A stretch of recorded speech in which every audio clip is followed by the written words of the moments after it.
What's the most common misconception uh, that you've seen around the internet about maybe MidJourney or ChatGPT or this kind of technologies? I I think the biggest one is lack of creativity and how to say that word, plagiarism. When Plagiarism, yeah. you when you try to mimic something, which I totally disagree, because my philosophy is totally different. And I haven't, like, I don't like to argue with people, but I just gave them my opinion, and then they can do with that opinion whatever they want. Hmm. So my opinion is this: uh, how do we traditionally start with a project? Okay, can you tell me, how do you start with a project? Like in the concept phase.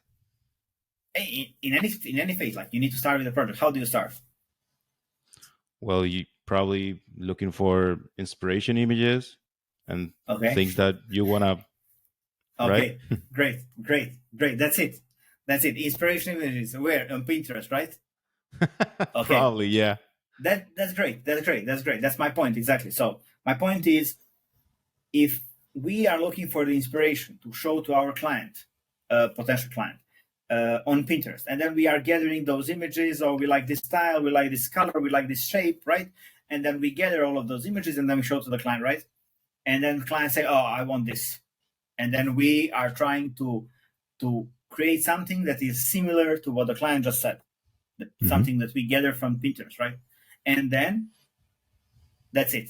That's how you got your idea. It's not out of the blue. Like, our experience is based on on the on the how to say. So our experience is actually based on the projects that we've seen, like the pictures that we've seen. Hmm. Uh, as I said before, like culture and everything, but especially like the pictures, and then the things from the books, and like from the magazines, and from the Yeah. social media.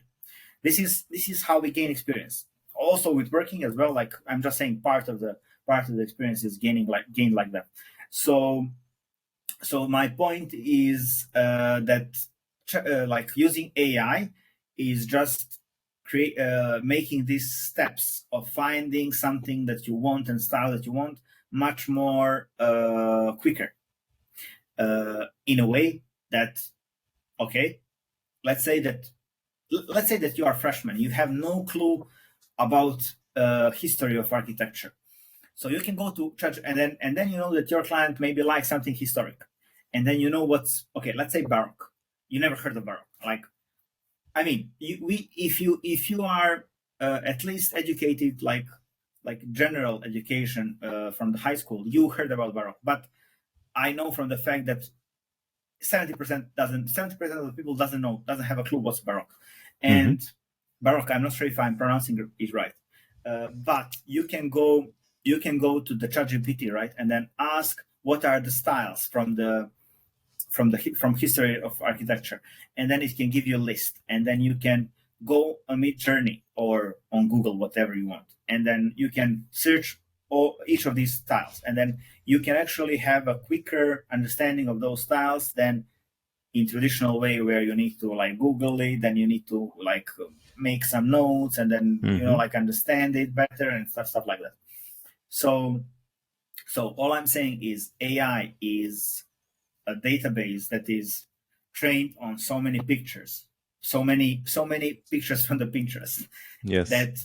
that whatever we type in, it will combine those pictures from the words that we put, and then it will give us the feedback. It's the same, totally the same as what kind of feedback we are creating by searching the images on Pinterest, putting them together, and then showing to the client. Hmm. It's the same as we just type what we want, what kind of style, let's say Baroque, whatever, and then what kind of, like, space, what kind of, like, anything you can describe whatever you want, give you the feedback, and then you show to the client. Totally the same process. Hmm. So all I'm saying is, and then you need to be open to say to the client that, oh, this is created by AI, and then this is not what you are actually gonna get, but something similar we are gonna create for you.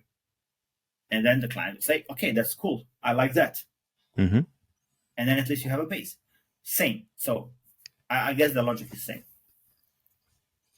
So a little while ago, you said that everyone is in the phase of playing with AI, playing with MidJourney, playing with ChatGPT. How much time did it usually take someone, you think, to pass from playing with that tool or technology to actually have the knowledge to use it properly? Uh, that's really, I mean, I cannot give you an answer for that because some people died playing games.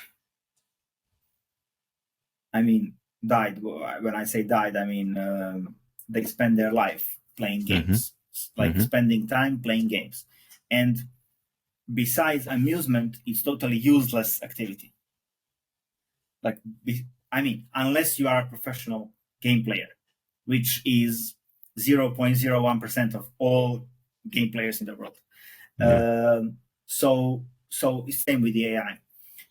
You can play with it forever.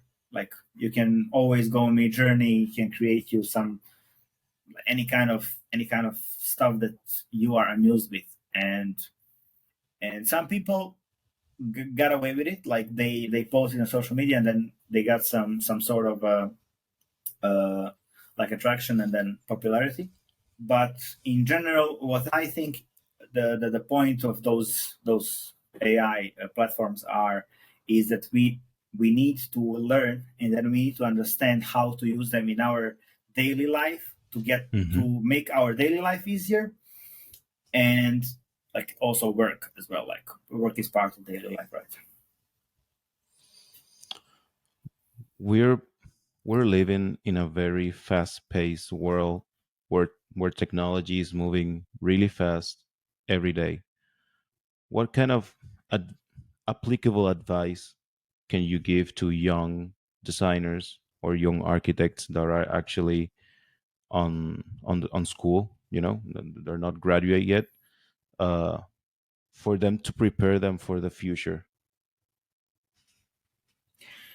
Um, Well, recently I've been invited to speak uh, about technologies, new digital technologies in architecture at University in Montenegro.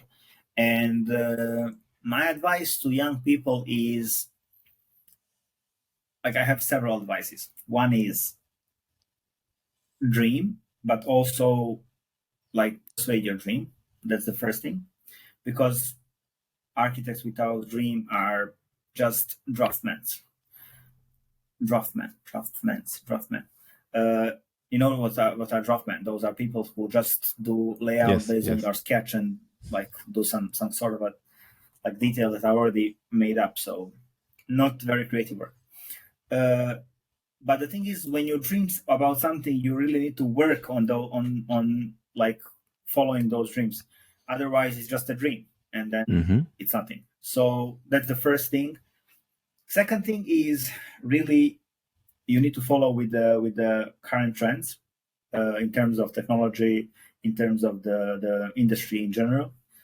Because if you are not following the current trends, you cannot really respond to the client's question once you got to face the client. Um, and then the third one is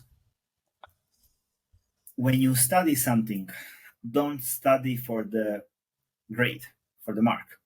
Study to understand that thing, because everything that we study during our university, during our school in general,